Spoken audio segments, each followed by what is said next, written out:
Fair Trade in Afghanistan by Christian Bombach. What is fair trade? Fair trade is when a fair price is paid to producers of goods in developing countries. Fair trade farmers work together in a collective and have a minimum amount that they will accept for their products. When producers of goods cannot get a fair price from a buyer, it is no longer fair trade. Afghanistan has had issues with fair trade in recent years because their people cannot compete with the prices of the same goods around the world.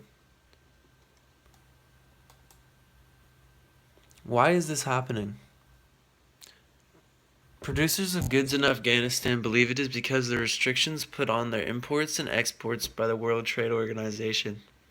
The country joined the organization believing that they would gain trade-related freedoms and privileges, which they did. However, they also lost many of the advantages they had before, which I will explain.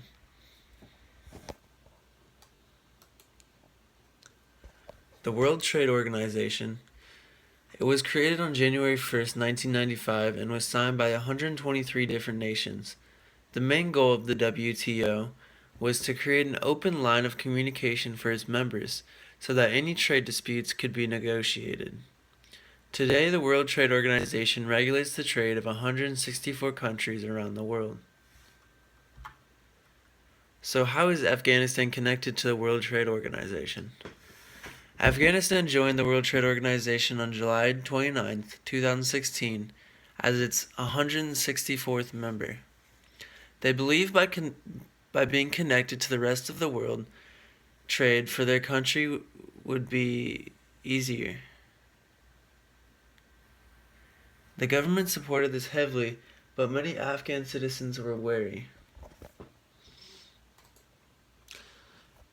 So what are the positives and negatives of Afghan making its decision to join the World Trade Organization?